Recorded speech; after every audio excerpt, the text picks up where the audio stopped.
Is Arcane Odyssey dying? This is a question that's on most of the community's mind. For a game that went from 92,000 concurrent players to averaging about 4,000, the question on everyone's mind is, what happened? How did the game go from such huge success to being one of the average games that lost in the sea of the recommended games on Roblox? In this video, I'll be going over the question, why is Arcane Odyssey dying? To answer this question, we have to go back to World of Magic. The first game in the Arcane series, it was basically the same mechanics as Arcane Odyssey. There was classes, there was magic, mages were broken, everyone was happy. Until the game just sort of died, and then Vtex announced that he will work on a new game called the Arcane Odyssey, which would be kind of the same but have its own storyline with the Bronze Sea and what we know, the Nimbus Sea as well. And basically everyone was hyped when this game got announced. I think it got announced in 2020 and was expected to come out in 2021, but as we all know, Vtex delayed it into 2023, which was already a big exclamation mark for all the players that were excited to play this game. We all know the games that are made by lazy developers. Now, I'm not saying that Vtex is lazy, but other people that have entire teams that still can't even update at least once a month, all their games have seemed to die out. And people are thinking that this is what's going to happen with Arcane Odyssey, and they're not too far off. The game went from 92,000 concurrent players to only around 6,000. This is a pretty big downhill fall.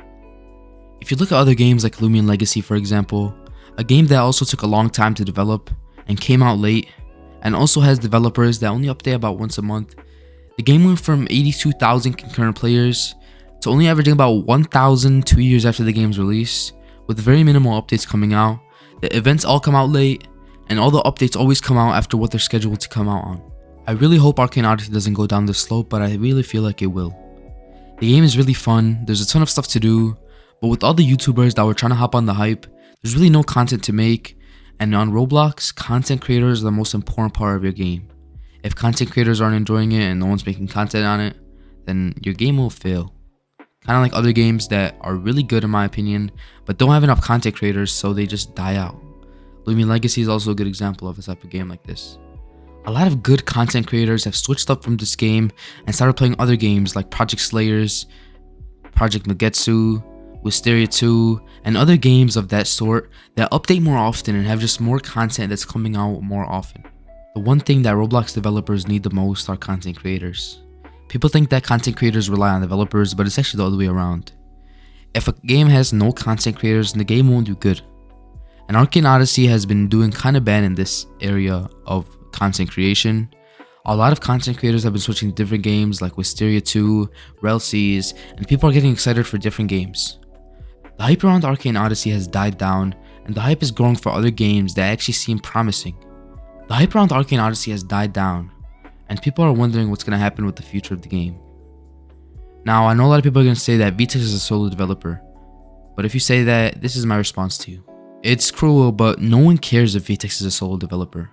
When you look at it that way, other games that have a team of development are in the long run going to do better than Vtex because they're going to be able to update faster, have more content creators on the game, and overall have more players on the game because of the updates and because of the content that's coming out in the game.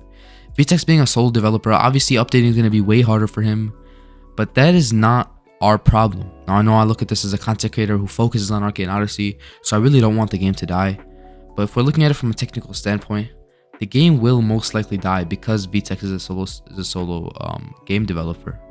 If Vtex was not a solo game developer, the game would update more often and there would be way more content to post. Within 3 hours of the update, all the content that was on the update was already posted on YouTube. Now people are going back to posting their regular content. What's the point of playing this game if you could easily find a different game that updates more often like Blocks Fruits or Doors or any of the games like that? What's the point of playing this game when there are other games that do everything better? What's the point of playing this game if you're going to sit around and grind the same thing for a month just to wait for an update that takes 2 hours to complete and then go back to the same annoying and treacherous process? These are all questions you have to ask yourself when playing Arcane Odyssey. I really don't hope the game goes anywhere. I hope the game stays successful and Vtex stays successful as well. But with the direction that the game is going and with the lack of updates and the lack of communication that's going on with Vtex in the community, I really don't think this game will survive any longer. Hopefully it does though. And yeah, this is going to be it for this video. If you guys did enjoy, make sure to drop a like and subscribe, and I'll see you guys in the next one. Peace out.